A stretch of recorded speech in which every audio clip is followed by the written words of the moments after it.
tenemos que hacer, pero el objetivo principal de la iglesia es la obra misionera. Gloria al Señor. El conocimiento de las Sagradas Escrituras es fundamental para entender los propósitos y los tiempos de Dios en relación con la obra misionera. Por esa razón citaremos algunos apartes del libro de los Hechos de los Apóstoles, el cual abarca los primeros 30 años de historia de la Iglesia de Cristo. Ya en Hechos 1:8 el Señor Jesús dijo a sus discípulos: pero recibiréis poder cuando haya venido sobre vosotros el Espíritu Santo, y me seréis testigos en Jerusalén, en toda Judea y Samaria y hasta lo último de la tierra. Quiero resaltar dos elementos importantes de este texto bíblico. Primero, la promesa del bautismo con el Espíritu Santo, que en ese texto específico se presenta como una dotación de poder que faculta a la iglesia para el cumplimiento de su misión. Y segundo, resalto que se presentan y se demarcan tres etapas expansivas de la labor misionera de la iglesia. La predicación del Evangelio en Jerusalén, que están narradas desde el capítulo 2 hasta el capítulo 8 del libro de los Hechos. La predicación en toda Judea y Samaria, que se narra desde el capítulo 8 hasta el 12 de los Hechos. Y la predicación hasta lo último de la tierra, que se narra a partir del capítulo 13 al 28 del libro de los Hechos de los Apóstoles. Así que el libro de los Hechos de los Apóstoles, en su desarrollo, plantea la labor misionera de una iglesia que va marchando de forma arrolladora, llena del poder de Dios. Y también el libro de los Hechos nos presenta un progreso constante de la iglesia hacia las misiones mundiales, es decir, Jerusalén, luego toda Judea y Samaria y hasta lo último de la tierra. Desde Hechos capítulo 1 versículo 8 hasta Hechos 13 versículos 4 y 5 hay un desarrollo misionero desde la ciudad de Jerusalén hacia lo último de la tierra. Pero en ese avance es notable la poderosa y permanente intervención del Espíritu Santo, guiando y posibilitando todo ese proceso. Cuando uno lee todo el libro de Hechos, queda claro que hay un avance continuo de la iglesia hacia la misión mundial. Pero ese avance no se da inicialmente por iniciativa propia de la iglesia, sino que ese avance hacia la misión mundial es propiciado y es liderado de forma personal y soberana por el Espíritu Santo. Ya con la muerte del Señor Jesús en la cruz del Calvario, se cierra el periodo de la ley y se inicia una nueva época, la de la gracia. Esta época tiene como meta de parte de Dios la apertura de la salvación hacia el mundo gentil. Esa apertura al mundo gentil responde a los propósitos eternos de Dios con la humanidad. Los primeros 12 capítulos del libro de Génesis nos presentan el contexto bíblico histórico sobre la oportunidad universal de salvación que se predica en el Nuevo Testamento. Pero no solamente esos 12 capítulos del Génesis, también la ley, los profetas, los salmos se unen a esta profecía incomprendida por el pueblo judío de los tiempos bíblicos. Ya desde Génesis 3:15, Dios promete un descendiente de simiente humana que enfrentaría a la serpiente antigua y le aplastaría la cabeza. La afirmación de que sería aplastadas se convierte en una promesa de salvación para toda la humanidad. Un ser humano que enfrentaría a Satanás, lo heriría de muerte y rescataría a la humanidad del poder del yugo de ese tirano. En Génesis 12:3, Jehová le dice a Abraham: y serán benditas en ti todas las familias de la tierra. Y luego en 22:18 le aclara a Abraham y le dice a través de quién será la bendición de carácter universal. En tu simiente serán benditas todas las naciones de la tierra, y nosotros sabemos que esa simiente es Cristo Jesús, Señor nuestro. Alabanzas a su nombre. A Abraham le toca ser el depositario de las palabras proféticas de Dios, de una bendición a todas las naciones de la tierra. Pero ojo con esto, Dios no escogió a Abraham y a Israel para olvidarse y dejar abandonada para siempre al resto de la humanidad. Dios escogió a Abraham, escogió a Israel, fue justamente para posibilitar y para asegurar la oportunidad de salvación a todas las familias de la tierra en la simiente de Abraham, es decir, en el león de la tribu de Judá. Gloria al Señor. Y en esta perspectiva, la elección de un hombre y la elección de un pueblo entre las naciones, pues eso indica en últimas que los deseos y los propósitos de Dios eran bendecir a todas las naciones, a todas las familias de la tierra. Pero esa gran promesa de salvación no fue de cumplimiento inmediato, sino que esta promesa se cumple en Jesucristo, nacido de mujer, hijo de Adán, unos 4000 años después que la primera promesa fuera hecha. Pero venida la simiente, es decir, el Mesías prometido, y cumplido los acontecimientos proféticos de la redención en Cristo, como dice la Escritura, así está escrito, y así fue necesario que el Cristo padeciese y resucitase de los muertos al tercer día. Y Pablo dice, porque primeramente os he enseñado lo que asimismo recibí, que Cristo murió por nuestros pecados conforme a las Escrituras, y fue sepultado y resucitó al tercer día conforme a las Escrituras. Es decir, que con la muerte de Cristo en el Calvario se cierra la etapa de la ley y se reabren los tratos universales y personales de Dios con la humanidad. En esta etapa, el propósito de Dios de bendecir a todas las familias de la tierra es a través de su ungido Jesús de Nazaret, y se hace realidad ese propósito a través de la predicación del Evangelio de Jesucristo a todas las gentes en todo el mundo. Gloria a Jesús. Se establece un nuevo pacto de forma permanente. Y en este nuevo pacto se establece de forma permanente y bajo juramento el sacerdocio universal según el orden de Melquisedec, del cual Jesús de Nazaret viene a ser sumo sacerdote. La Escritura dice, juró el Señor y no se arrepentirá, tú eres sacerdote para siempre según el orden de Melquisedec. Una vez cumplida la profecía y establecido los fundamentos del nuevo pacto, Jesús le dijo a sus discípulos, id por todo el mundo y predicad el evangelio a toda criatura. El que creyere y fuere bautizado será salvo, mas el que no creyere será condenado.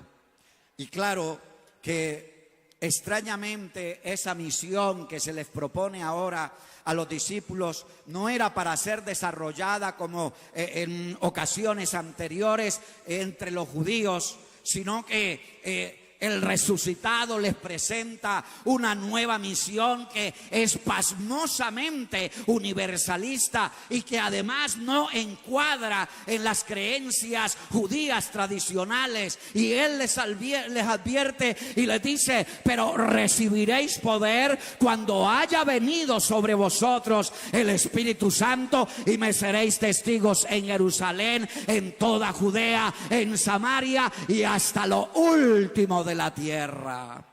Dele alabanza a Dios. Dele alabanza a Dios. Es así como Lucas presenta la inauguración de la iglesia en Jerusalén con los acontecimientos de Pentecostés, diciendo: y fueron todos llenos del Espíritu Santo.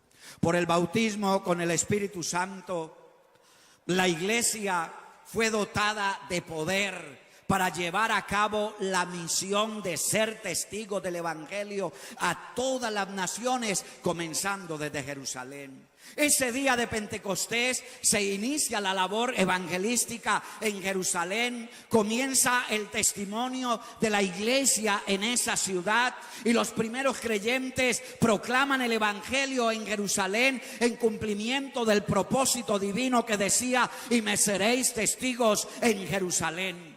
Y uno siempre ve continuamente que los escritores, o Pablo ante todo, dice primeramente al judío y también al griego. Así que la predicación en Jerusalén es legitimada por señales, por prodigios milagrosos, dice la Escritura, y ellos saliendo predicaron en todas partes de Jerusalén, ayudándoles el Señor y confirmando la palabra con las señales que la seguían. En ese tiempo es constante el énfasis de Lucas en el rechazo de los judíos por el mensaje, rechazo que conduce e implica la necesidad de un nuevo auditorio. Si los judíos no oyen, la iglesia será empujada para ir a otros que sí oirán. A lo suyo vino, los suyos no le recibieron, mas a todos los que le recibieron les dio potestad de ser hechos hijos de Dios. Alabanzas al poderoso nombre de Jesús. La labor evangelística en Jerusalén se desarrolla en medio del rechazo, oposición, persecuciones durante unos 5 o 6 años, pero allí siempre está la guía y el respaldo del Espíritu Santo que habitaba en ellos. Si ustedes se fijan, siempre aparece el templo de Jerusalén, el lugar de oración donde ellos iban, el lugar donde sucede la sanidad, el milagro de sanidad, el lugar donde el cojo sanado corría y glorificaba a Dios. Ese énfasis de Lucas en el templo simboliza que la misión es en Jerusalén. Pero hay algo que también cuidadosamente introduce Lucas en su narración, y es la participación de los judíos helenistas, lo que en algunas ocasiones él llama los griegos, que en realidad no eran griegos gentiles, sino eran judíos que habían adoptado el idioma griego, se habían amoldado algunos aspectos de la cultura griega y se les llamaba en la iglesia y entre los judíos se les llamaba los griegos, pero en realidad eran judíos que habían nacido en la diáspora.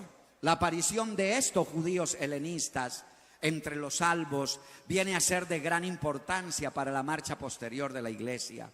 Vuelvo a decirles, estos judíos helenistas que vivían y venían de fuera de Jerusalén, habían adoptado el idioma, algunas costumbres griegas, y claro, eran entonces más abiertos y más dinámicos a la hora de relacionarse con los no judíos. Los judíos helenistas llegaron a constituir un grupo importante en la iglesia y también llegaron a ser elementos muy importantes para el avance hacia las misiones mundiales. Y es de esos creyentes judíos helenistas que surge una queja de inconformidad, la cual tiene fuerza y llega a ser oída respecto a la atención de sus viudas. Y fue así como de los hermanos judíos helenistas o griegos se escogen los primeros 7 diáconos. Y no es casual, hermanos, que uno de los diáconos sea un gentil, el cual es Nicolás, prosélito de Antioquía.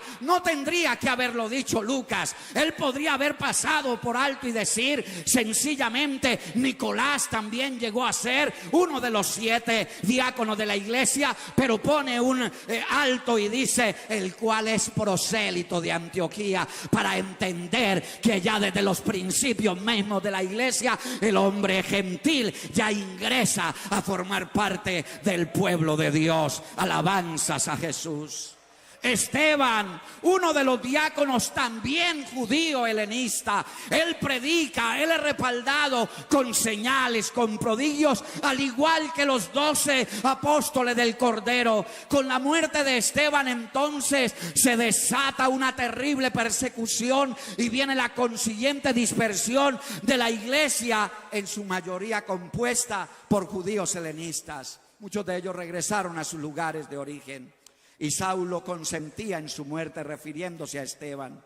En aquel día hubo una gran persecución contra toda la iglesia que estaba en Jerusalén, y todos fueron esparcidos por las tierras de Judea y de Samaria. Fíjese cómo a propósito lo presenta Lucas. No dice fueron esparcidos por todas partes, dice no, fueron esparcidos por las tierras de Judea y Samaria, que es como la siguiente etapa que se postula desde el comienzo de el libro de los Hechos. Esparcidos por las tierras de Judea y Samaria, salvo los apóstoles. Y Saulo asolaba la iglesia, y entrando casa por casa arrastraba a hombres y mujeres y los entregaba en la cárcel. Pero los que fueron esparcidos iban por todas partes anunciando el evangelio. Escuche eso, los que fueron esparcidos iban por todas partes anunciando el evangelio.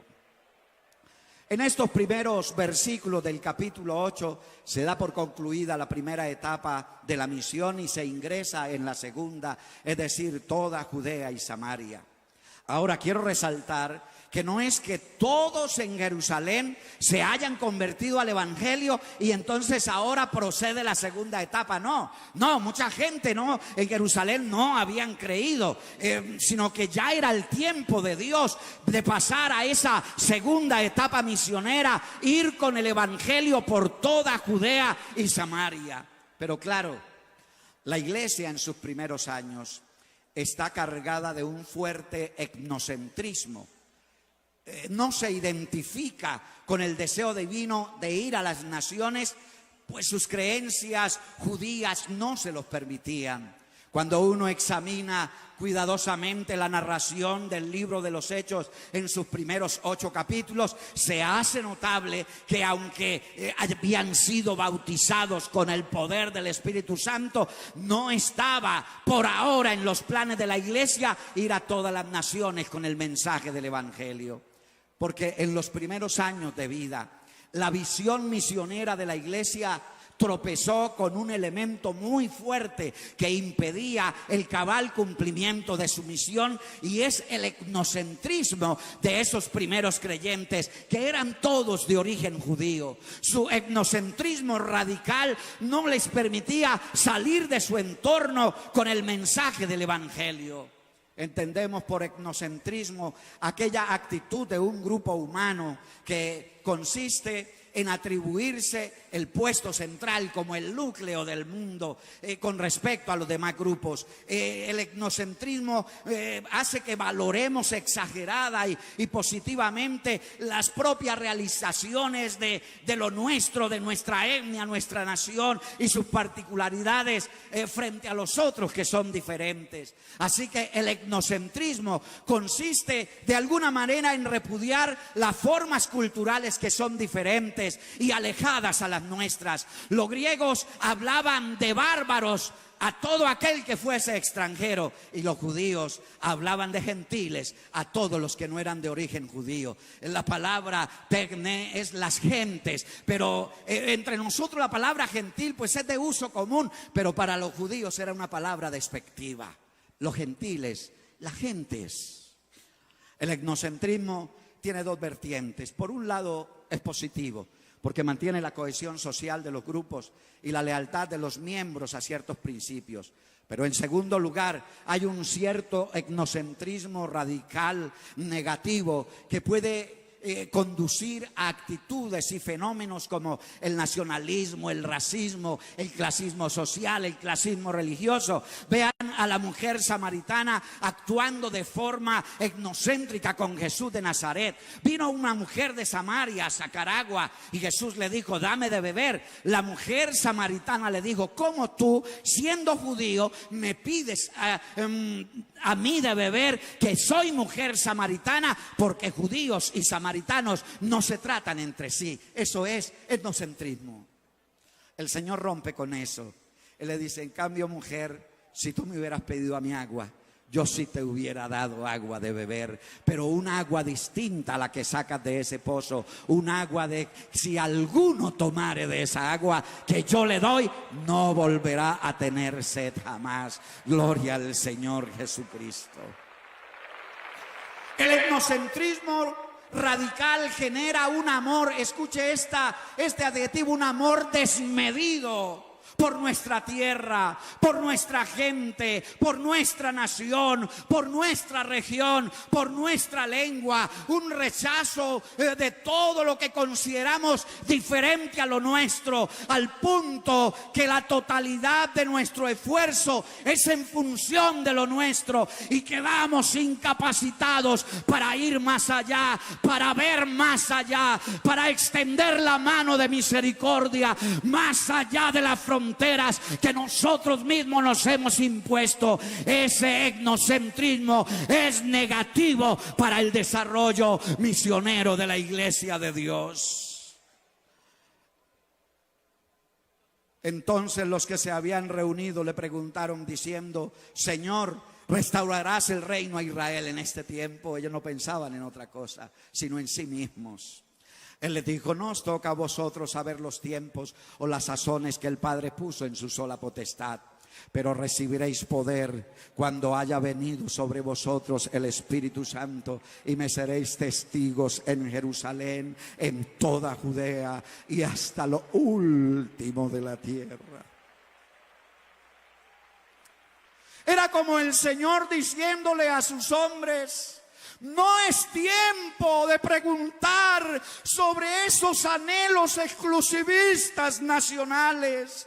Váyanse enterando que hay un propósito divino de más envergadura y más trascendental que la mera restauración del pueblo judío. Es una misión más grande, la de predicar el evangelio de Jesucristo en todas las naciones de la tierra. Gloria a Jesús. La iglesia debe saber que el misionero no representa a su país de origen, representa el reino de Dios. El misionero no va a llevar su cultura, él lleva el mensaje esencial del evangelio. Y Pablo dice: por lo cual, siendo libre de todos, me he hecho siervo de todos para ganar a mayor número. Me he hecho judío, me he hecho a los judíos como judío para ganar a los judíos, a los que están sujetos a la ley, aunque yo no estoy sujeto a la ley, como sujeto a la ley, para ganar a los que están sujetos a la ley y a los que están sin ley, es decir, a los gentiles, como si yo estuviera sin ley, no estando yo sin ley, sino bajo la ley de Cristo, para ganar a los que están sin ley. Me he hecho débil a los débiles para ganar a los débiles. A todos me he hecho de todo para que de todos modos salve a algunos. Gloria al Señor. Me he hecho de todo para que de todos modos salve a algunos, y esto hago por causa del evangelio, para hacerme copartícipe de él. Gloria a Jesús. Podemos decir en cierto grado que los grupos sociales y culturales son etnocéntricos por naturaleza. El Israel de la Biblia es fuertemente etnocéntrico. Y recordemos que la iglesia primitiva está compuesta originalmente del elemento judío. Así que ellos no tomarían la iniciativa de ir a las naciones. Por esa razón es necesario que el Espíritu Santo tome la iniciativa y comienza un proceso de educación misionera para la iglesia. Aparte de ser dotado del Espíritu Santo, la iglesia requería ser inducida y educada por Dios para las misiones mundiales. El etnocentrismo lleva a menospreciar a los otros pueblos y a encerrarse en sí mismo, considerando que todo lo demás no sirve o que está del todo mal. Este etnocentrismo nos conduce a encerrarnos dentro de nuestras propias murallas y a no compartir con otros el evangelio, porque llegamos como Israel a creer que los tratos de Dios sean solamente para nosotros y que todo lo demás están excluidos e imposibilitados. Cuando nos enfrentamos al problema del etnocentrismo, estamos obligados, a partir del hecho histórico de que el Israel bíblico sí tiene unas prerrogativas especiales de parte de Dios. Y Pablo lo expresa de esta forma en su carta a los romanos, que son israelitas, de los cuales son la adopción, la gloria, el pacto, la promulgación de la ley, el culto y las promesas, de quienes son los patriarcas y de los cuales según la carne vino Cristo, el cual es Dios sobre todas las cosas, bendito por los siglos. Amén. Claro que esas prerrogativas los llevaron a considerar que todas las demás naciones de la tierra estaban olvidadas de Dios.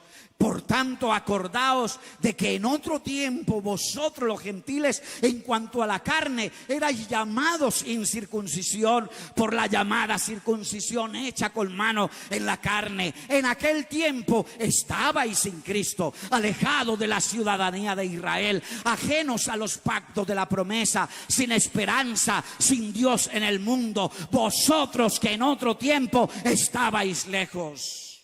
Judíos y gentiles eran dos pueblos irreconciliables, tenían murallas de separación entre sí, llenos de enemistades históricas. Es verdad, los gentiles estábamos muy, pero muy lejos de Dios y no teníamos franca entrada en el reino de Dios. Éramos extranjeros, éramos advenedizos y por esa razón les era incomprensible e intolerable a esos primeros cristianos judíos que a los abominables gentiles también debieran predicarles el mensaje del evangelio de Jesucristo.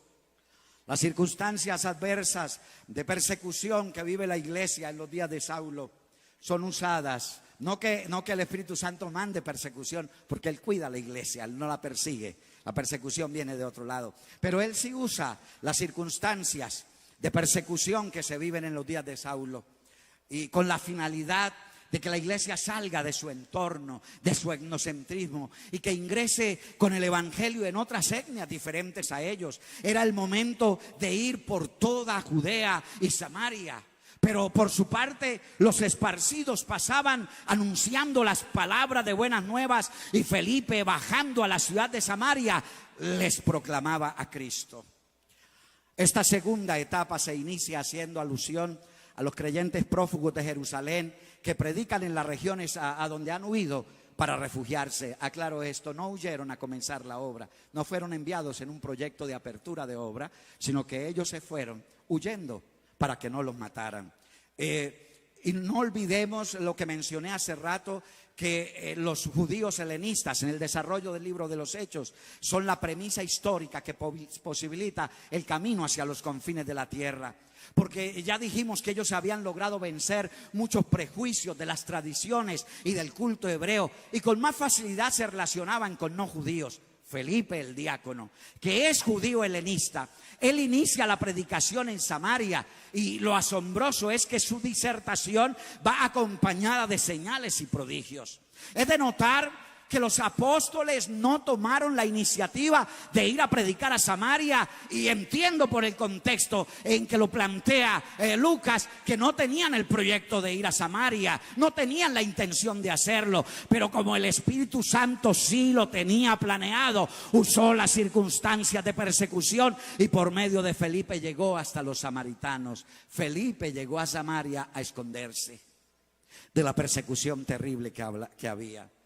Y los apóstoles solo fueron después de oír lo que ya el Espíritu Santo estaba haciendo entre los samaritanos. Así que tan pronto se enteraron que Samaria había recibido la palabra de Dios, enviaron allá a Pedro y a Juan. Juan algún día pidió a Jesús que le permitiera orar para que descendiera fuego del cielo y matara a esos samaritanos que no los habían querido recibir. Pero ahora es enviado Pedro y Juan, los cuales llegan al lugar y al ver la obra de Dios no replicaron nada, sino que más bien oraron para que los nuevos creyentes samaritanos, que eran repudiados fuertemente por los judíos, oraron para que fueran bautizados con el Espíritu Santo, y efectivamente el Espíritu Santo cayó sobre los que estaban reunidos en ese lugar, y los bendijo Dios hablando en otras lenguas, y ellos fueron testigos de ese hecho. Al ser los samaritanos bautizados con el Espíritu Santo, se entendía que quedaba legitimada por Dios la misión de Felipe entre ellos. Ahora Pedro y Juan, superando sus prejuicios raciales y religiosos, en obediencia al Espíritu Santo, anunciaron el Evangelio en muchas poblaciones de los samaritanos antes de volver a Jerusalén. Y de Felipe la Escritura sigue diciendo: pero un ángel del Señor habló a Felipe diciendo: levántate y ve al sur, al camino.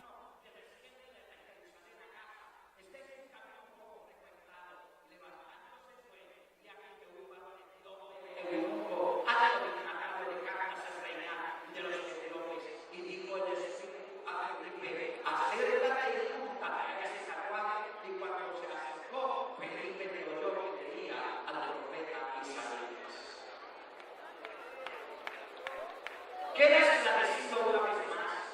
Que la acción de Felipe entre los no judíos es iniciativa de Dios, no es iniciativa del evangelista. También hay que resaltar, es decir, la obediencia inmediata de Felipe al mandato del Espíritu Santo. Felipe es presentado como un evangelista cristiano en su función por el Espíritu Santo. Ponte de camino hacia el sur. Luego dice Felipe: acércate y pégate a esa cosa. Así que el fundamento de esta misión está en la iniciativa divina y en la obediencia de ese hombre llamado por Dios a ese trabajo. El caso del Etíope constituye el segundo relato de la actividad misionera de Felipe, donde la narración se centra en dos puntos. Primero, justificar la misión entre los no judíos y presentar un caso paradigmático de Cristo. El episodio de misión deja ver claramente que el propósito del Espíritu Santo es ir a todas las etnias de la tierra. Y aquí Dios escoge a un Etíope, o sea, un hombre de piel negra proveniente de la lejana África, para demostrar que el Evangelio no hace acepción de personas. El hombre había viajado casi 4.000 kilómetros para adorar en Jerusalén. Pero en Lucas, el escritor acentúa aún más el caso cuando a propósito menciona que el Etíope era el mundo, es decir, un hombre cultivado, casado, razón por la cual estaba excluido de la congregación judía. El eunuco era temeroso de Dios y había viajado miles de kilómetros hasta Jerusalén para adorar. Pero la amenaza de hacerse proceso judío. Y ahora regresaba un tanto decepcionado como judío, leyendo las escrituras en Ginebra. Fue revolucionado de haber impedido ser asesinado en el turco. Después del encuentro con Felipe, hay una implicación por parte de Felipe de Dios. Y el texto dice: de forma literal, le evangelizó a Jesús. Es decir, le dio a conocer las buenas nuevas de Jesús. Y el Etíope quedó impresionado por el mensaje del Evangelio y pensando en los impedimentos que había tenido para poder formar parte de la congregación de Israel, él dice: ¿qué impide que yo sea bautizado? ¿Existen a estas alturas algún impedimento para la misión entre nosotros los gentiles paganos? Porque el etíope tuvo impedimentos para ser aceptado en la religión judía. Allí no fue admitido y por eso pregunta si hay algo que le impida ser bautizado. Y la respuesta de Felipe no tiene nada que decir en cuanto a raza, a nacionalidad, a mutilación física, ni a cualquier otra consideración de naturaleza externa al artificial o superficial. La única evidencia que Felipe busca es la fe de este hombre en Jesucristo, Él como su Señor y su Salvador. Bendito sea el nombre de Jesús, bendito sea el nombre de Jesús. Si crees de todo corazón, bien puedes. Y respondiendo dijo: creo que Jesucristo es el Hijo de Dios. Bendito sea el nombre de Jesús. Un hombre que probablemente regresaba confundido y decepcionado. Tremendo viaje. Pero cuando se dieron cuenta de la mutilación en su cuerpo, le dijeron: no podemos circuncidarlo. Hay impedimento, usted no puede formar parte de la congregación de Dios. Y el hombre regresaba decepcionado y triste, pero ahí estaba obediente el evangelista Felipe, el que había oído la voz del Espíritu como la ha oído esta iglesia a lo largo de casi 90 años, y por eso se han enviado misioneros a unos 50 países en el mundo. Gloria al Señor Jesús. Y luego el trabajo de Felipe se extiende por todas esas ciudades costeras de Judea y de Samaria hasta llegar a Cesarea, unos 100 kilómetros al norte de Azoto, que son ciudades prioritariamente gentiles. Hasta este punto es claro que el evangelio de Jesucristo alcanzaba a los desheredados de la religión judía, es decir, samaritanos y eunucos. Estos que eran excluidos de la congregación de Israel fueron alcanzados por el evangelio de Jesucristo. Hasta aquí se ha tenido un avance en la segunda etapa, toda Judea y Samaria. Y aunque uno que otro gentil había ingresado en la iglesia, aún no se ha dado el paso definitivo para la misión entre los gentiles. Hasta aquí ya se nota que hay un progreso misionero en el libro de los Hechos hacia los confines de la tierra.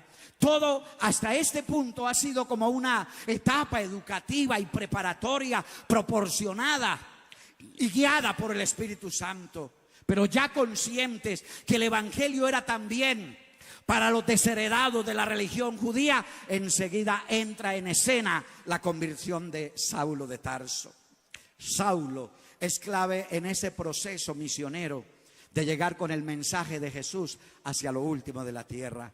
Saulo fue elegido y llamado por el Espíritu Santo para ser apóstol a los gentiles. Así que Pablo, una vez bautizado en el nombre de Jesús y lleno del Espíritu Santo, inicia la predicación en el lugar donde se encontraba, allí en Damasco, donde casi lo matan. Entonces huyó a Jerusalén, y cuando llegó a Jerusalén pues trataba de juntarse a los discípulos, pero todos le tenían miedo porque sabían que este hombre perseguía la iglesia, respiraba amenazas y muerte contra la iglesia, y no creían que se hubiera convertido al Señor. Así que nadie se le juntaba por temor. Pero gracias a Dios por el anciano Bernabé, un hombre respetado en Jerusalén, escuchó a Pablo, le creyó, lo recomendó con los apóstoles. Me lo imagino diciéndole: el hombre me contó su testimonio, cómo él perseguía la iglesia, como todos lo sabíamos, pero cómo el Señor le salió en el camino, cómo le habló, cómo fue bautizado, cómo le fue dada la vista de nuevo. Y entonces dice la Biblia que le aceptaron entre ellos, y entraba y salía con los apóstoles. Pero allá en Jerusalén también intentaron matarlo. Una vez convertido, el principal perseguidor de la iglesia, la Biblia dice que las iglesias tenían paz por toda Judea, Galilea y Samaria. Es un lapso como entre 6 y 7 años.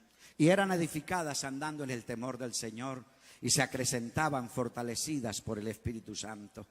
Estamos hablando de esa segunda etapa expansiva, toda Judea, Galilea y Samaria.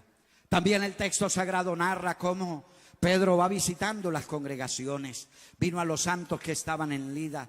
Noten que ya hay un desarrollo en la obra, y los líderes de la iglesia, ellos iban visitando a las congregaciones en los diferentes lugares, pero mencionan los nombres: Lida, Jope y Sarón, que tal vez Felipe habría comenzado en años anteriores, pero se menciona esto como indicativo de que ya era natural para ellos la conversión de los samaritanos y de los gentiles. Esa aceptación de los samaritanos y de algunos gentiles en la iglesia no era otra cosa que resultado de la obra educadora que el Espíritu Santo tuvo que hacer con la iglesia en sus primeros años para arrancarle los prejuicios raciales, los prejuicios que tenían con los samaritanos, con los gentiles, y ya habían avanzado en el proceso de aceptar a no judíos en la iglesia. Pero nótese que ya han pasado entre 12 o 13 años desde la gran comisión. Hermanos, educar para las misiones toma su tiempo.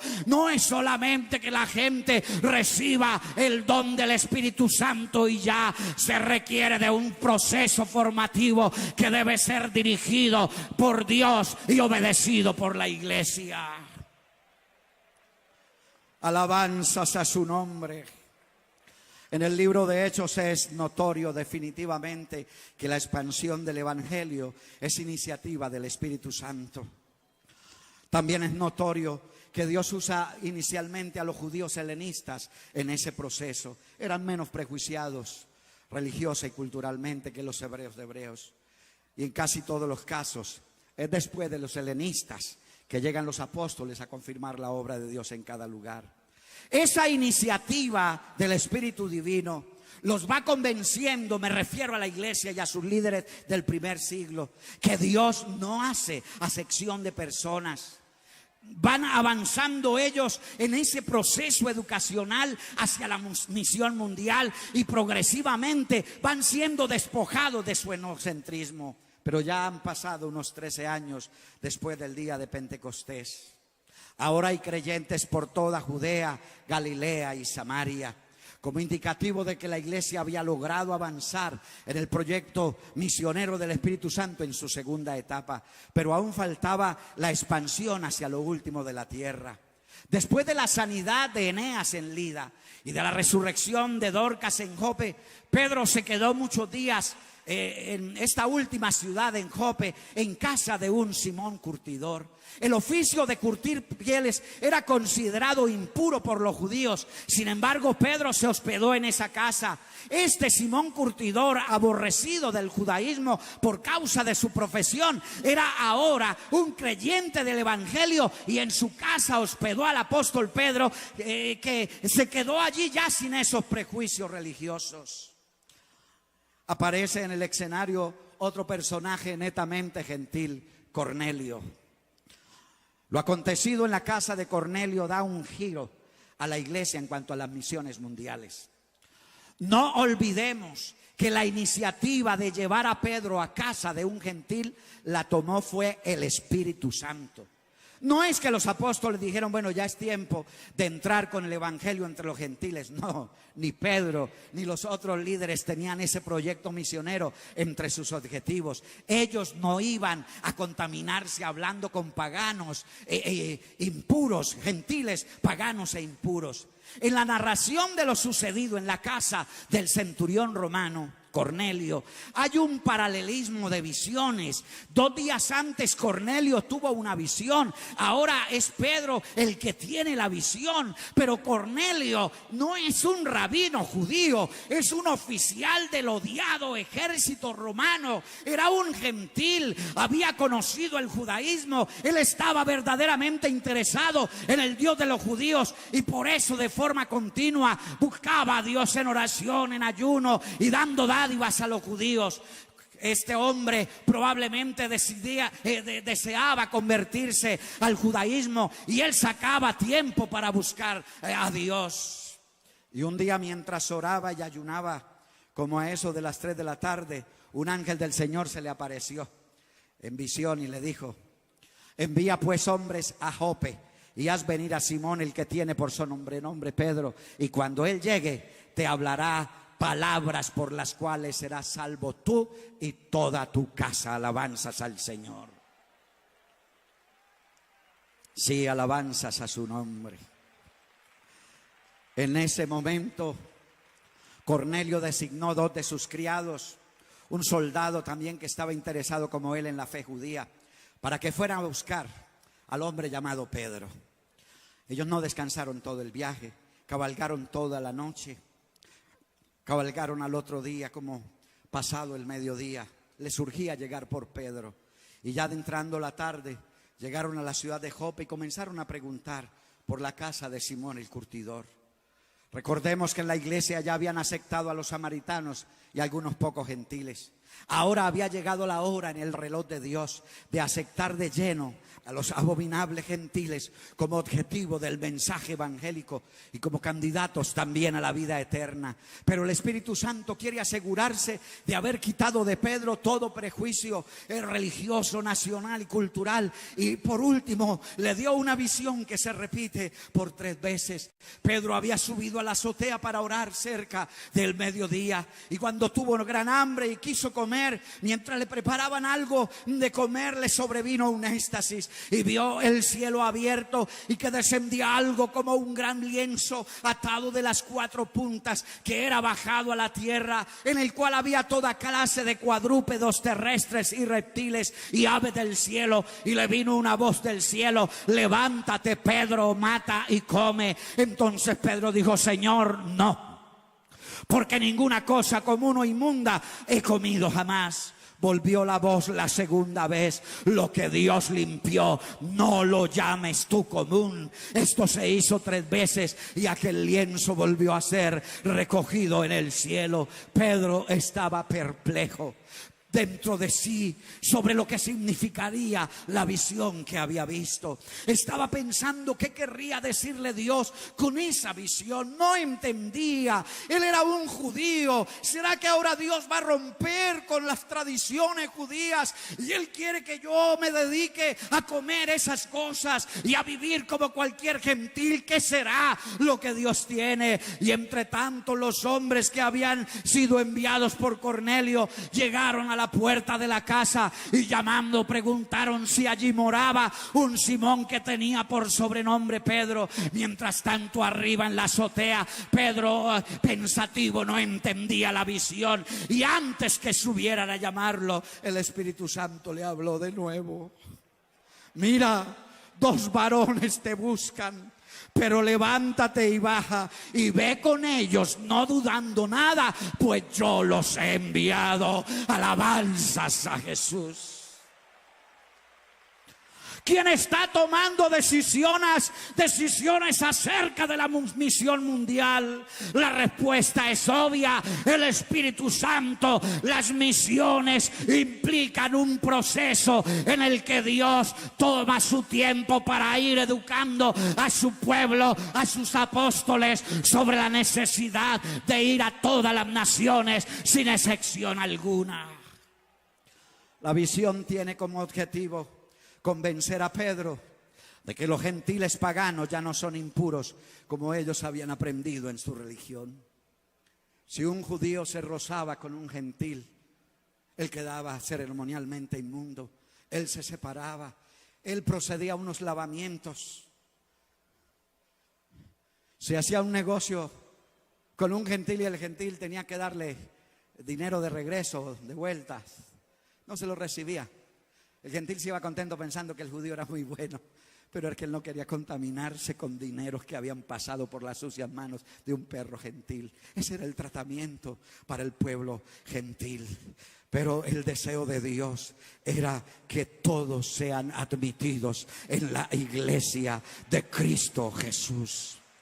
Dada la visión, el Señor Jesucristo considera que Pedro ya está listo para el siguiente paso de expansión misionera, ir hasta lo último de la tierra. Y ahora Dios lo envía a la casa de un pagano gentil romano. Pero se nota en la Escritura la necesidad de ser obedientes incondicionalmente al mandato del Espíritu en este asunto de las misiones. Y Pedro, en obediencia al mandato divino, va venciendo su etnocentrismo y sus prejuicios contra aquellos gentiles. Vaya sorpresa cuando bajó y no estaban vestidos con los atuendos judíos. No eran ni escribas ni fariseos. Un hombre con un uniforme romano y unos siervos romanos. Yo me imagino que quedó ahí, pero ¿qué querrá el Señor? ¿Qué querrá? ¿Y por qué vinieron a buscarme? ¿Por qué están aquí ustedes? Le dijeron, le dijo, ¿cuál es la causa por la que habéis venido? Yo soy el que vosotros buscáis. Ellos le contaron todo. Pedro los hizo entrar, los hospedó esa noche y al día siguiente se levantó y salió de viaje con ellos. Se hizo acompañar de 6 hermanos judíos. Iban 10 en total. Viajaron todo el día. En la noche se hospedaron en algún lugar y al otro día continuaron el camino hasta Cesarea. La visión de Pedro, incomprendida en un primer momento, se va clarificando a medida que la distancia que separa a Pedro de la casa de Cornelio se acorta y las barreras mentales que separan lo judío de lo pagano se van cayendo. Y al llegar a casa de Cornelio y confirmar que era un gentil, que le ha reunido la familia, le ha reunido sus amigos más cercanos, los cuales eran todos gentiles, Pedro dijo, ay, vosotros sabéis cuán abominable es para un varón judío juntarse o acercarse a un gentil, pero a mí me ha enseñado el Señor a no llamar profano o inmundo a ningún hombre, por lo cual al ser llamado he venido sin replicar. Así que preguntó, ¿por qué causa me habéis hecho venir? Ya había aprendido algo de Dios. A mí me ha enseñado el Señor a no llamar pagano o inmundo a ningún hombre. No hay persona de segunda ni de tercera. No, Señor, no hay continentes primeros ni segundos. No, no, Señor, no. No, Señor, no. No, Señor, no. Para Él todos los hombres somos iguales y para todos es la oportunidad de salvación como resultado de la obra de Jesucristo en la cruz del Calvario. ¡Alabanzas!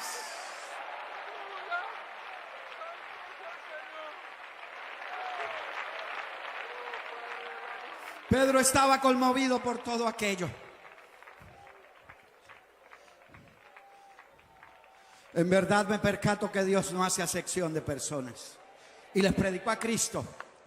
Y mientras Pedro, eso no se lo esperaban ellos, mientras Pedro hablaba estas palabras, hermanos, el Espíritu Santo cayó sobre todos los que oían el discurso. Y los fieles de la circuncisión que habían venido con Pedro se quedaron atónitos de que también sobre los gentiles se derramase el don del Espíritu Santo, porque los oían que hablaban en lenguas y que magnificaban a Dios.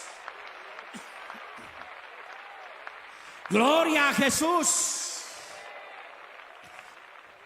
Bautizaron esas personas.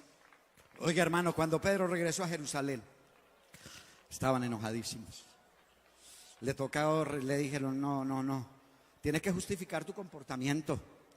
No es admisible que un hombre de la talla tuya, Pedro, se vaya a mezclar con impuros gentiles, que te metiste en la casa de un soldado romano y que le predicaste a puros gentiles y que los bautizaste en el nombre de nuestro propio Mesías. No.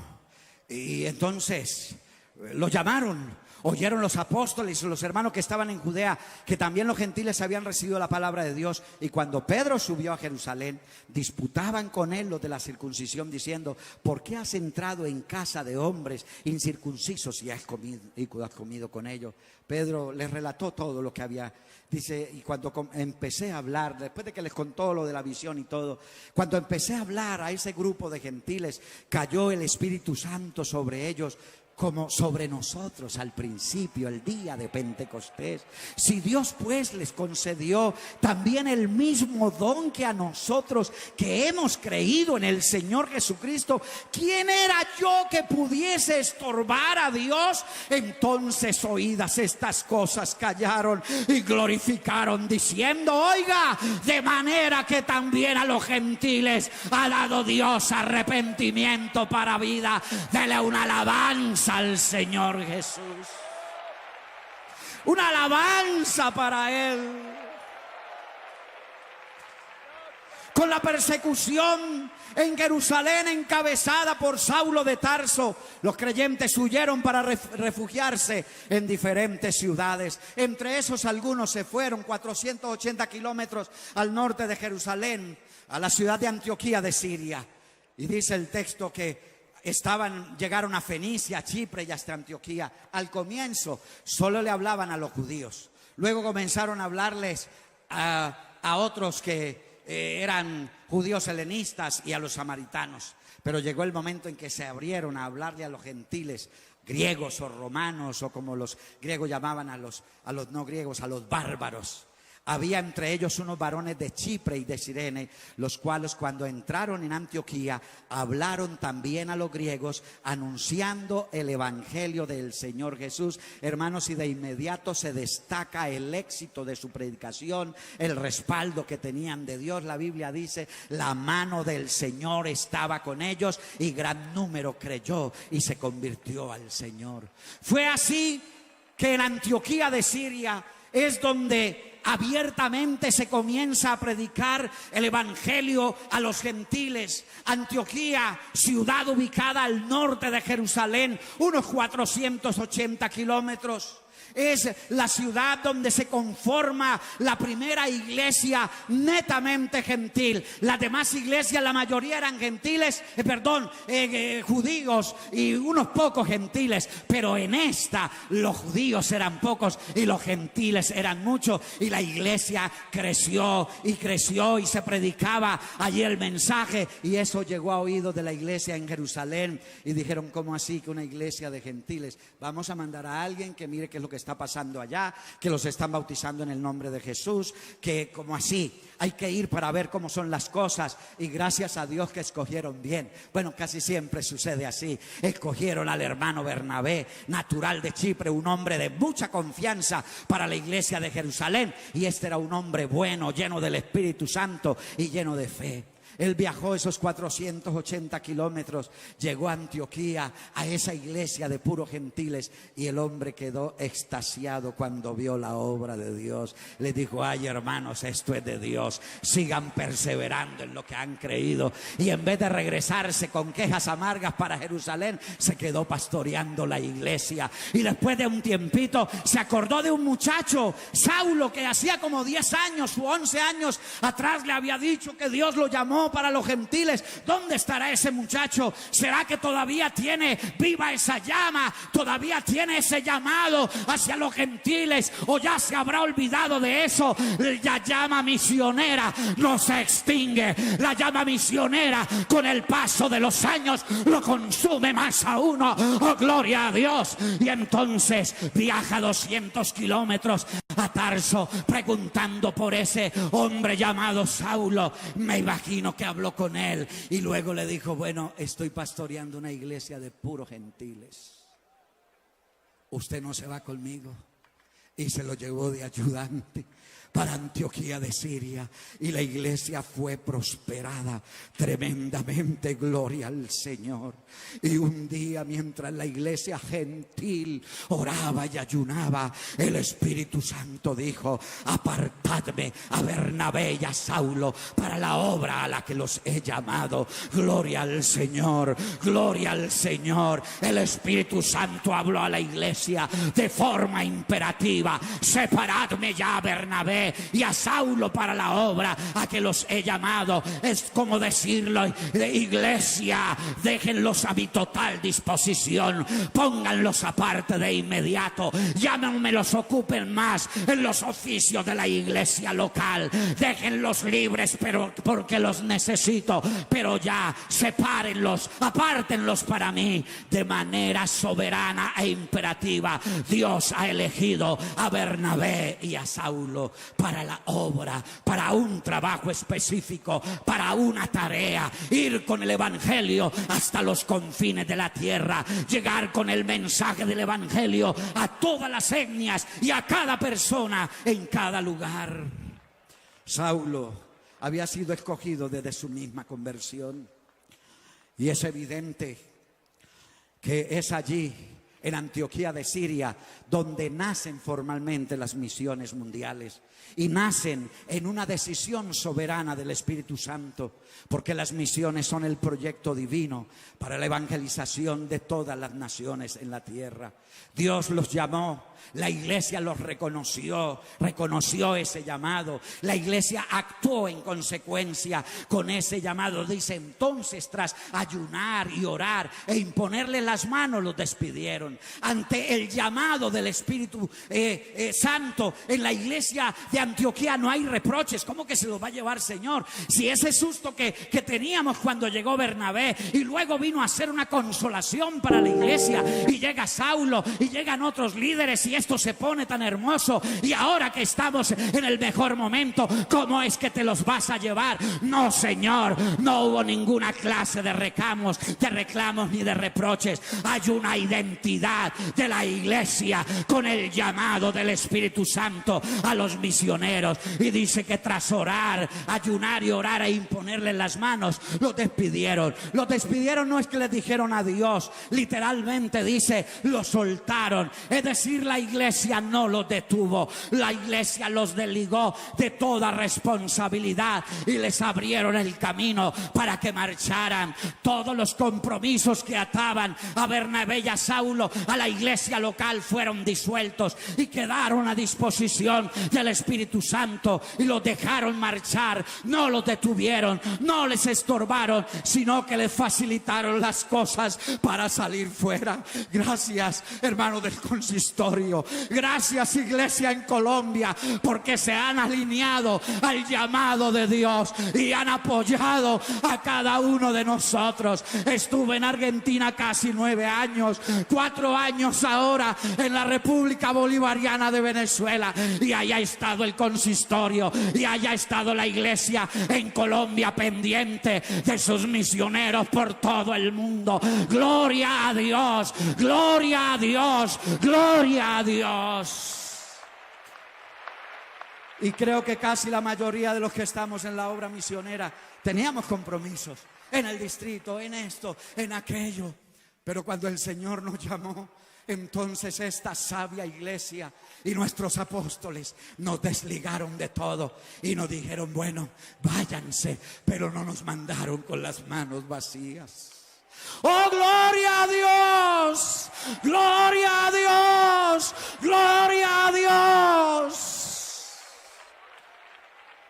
Ellos pues por su parte, es decir, Bernabé y Saulo, ahora ya quedan libres. Ya sale la iglesia del contexto del llamado y quedan ellos a disposición. Ahora el asunto es si ellos irán o no irán. Pero el texto dice: ellos por su parte, ellos tomaron la decisión correcta. Pablo era consciente: soy deudor a todos, y ay de mí si no anunciar el evangelio. Es una deuda, es una obligación, es el llamamiento divino y soberano el que impone esa necesidad, y de parte de ellos, misioneros, les correspondía asumir el llamado, y eso está representado en la actitud de obediencia y sumisión a la guía del Espíritu, que implicaba dejar el calor y la seguridad de la iglesia madre y salir en cumplimiento de una misión. Entonces, dice el texto sagrado, enviados por el Espíritu, descendieron a Seleucia. La iglesia es consciente que los misioneros los llama Dios y los envía Él a la obra misionera, y la iglesia está allí para apoyar la iniciativa divina. El Espíritu Santo llama, el Espíritu Santo envía a sus misioneros, pero algunos, interpretando mal eso, no, a uno lo envía es el Espíritu, se han querido desligar del cuerpo, se han querido salir de la cobertura de autoridad, y yo me voy por cuenta mía, ¿qué me importa lo que digan ahí? Dios me llamó. No, Señor, no es así como funciona en las sagradas Escrituras. ¿Cómo pues irán si no fueren enviados? Gracias al Señor, porque hemos sido enviados a las naciones. Alabanzas al nombre de Jesús.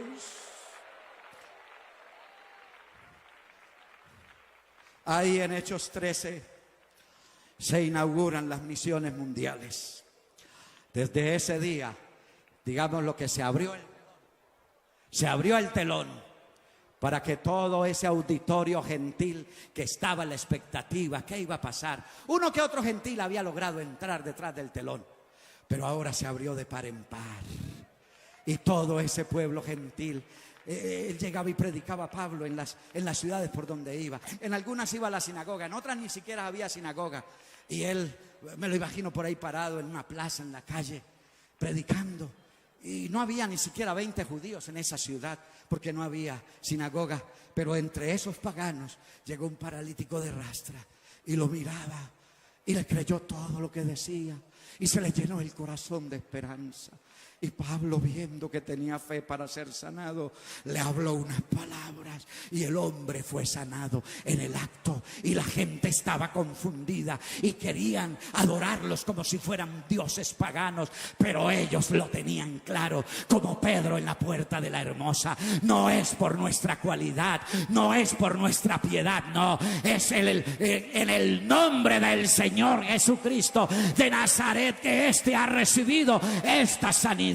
Y también allá les dijeron: no les entendemos que hablan, porque hablaban en lengua licaónica, no sabemos qué están organizando, pero lograron apercibirse y les dijeron: no estamos aquí para eso, para que nos endiosen, no Señor, estamos aquí precisamente para decirles que dejen esas vanidades y se vuelvan al Dios vivo y verdadero, creador de los cielos y de la tierra.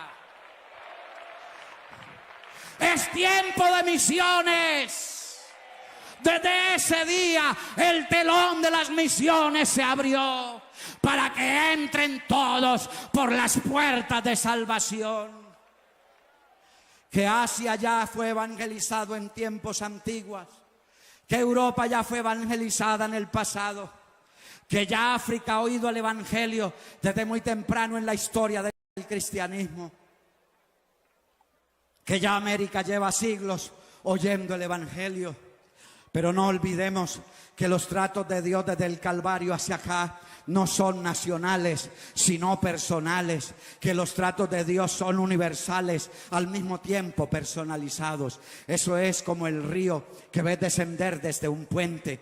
Vas hoy y lo miras y lo observas correr. Y vuelves mañana a mirarlo y ves todo igual. Y piensas que es la misma agua de ayer, pero ya es otra agua. Así pasa con la obra misionera. Son otras generaciones, son otras personas a las que se les predicó en el pasado, y son otras distintas a las que se les predica en este tiempo. Nos paramos ahí a la orilla del puente de Dios y hemos visto pasar las naciones y la predicación del evangelio a lo largo de los años, pero al examinar cuidadosamente nos damos cuenta que las aguas de ayer no son las mismas aguas de hoy, y que entonces las misiones son una puerta que siguen abierta a todas las naciones de la tierra. Hoy es tiempo de misiones, hoy es tiempo de misiones, hoy es tiempo de misiones. Sabed que a los gentiles es enviada esta salvación y ellos oirán gloria al Señor. Y me llama la atención cómo se cierra el libro de los Hechos de los Apóstoles en el capítulo 28. Nos presenta como que los viajes misioneros de Pablo no se cancelan, que las misiones de la iglesia no se cancelan. Nos presentan y nos dejan como en unos puntos suspensivos. ¿Qué vendrá después de Hechos 28? Unos puntos suspensivos. Pablo, en una casa de alquiler, predicaba abiertamente ahí en las mismas narices del emperador y a disgusto de los judíos que le conocían. Y el viaje misionero de la iglesia quedó abierto, y la iglesia todavía hoy está inmersa en ese viaje misionero. Es decir, hoy es día de misiones. Llegarán nuevas oportunidades, llegarán nuevas naciones, nuevos llamados de parte de Dios, nuevas opciones para ir a otros lugares. No es ir por ir, no es ir para decir tenemos tantos, no, es ir porque hay necesidad, es ir porque la gente que se muere sin Cristo se irá al infierno por la eternidad, es ir no para para ganar un estatus, no, Señor. Es ir porque amamos verdaderamente a todos los hombres por igual. No me importa, y se lo he dicho al consistorio muchas veces: hermano David, usted quiere ir a tal parte, y yo le digo: yo voy donde Dios me necesite, yo voy donde Dios me necesite, yo quiero estar donde Dios me necesite. No me importa que sea aquí o que sea allá. Salvar gente es lo mismo en cualquier parte del mundo, gloria a Dios. Y esa es la misión de la iglesia: llevarles el mensaje y ganarlos para Cristo. Colóquese en pie y les quiero invitar a dar un aplauso de agradecimiento a Dios por esa gran puerta que nos abrió a nosotros los gentiles para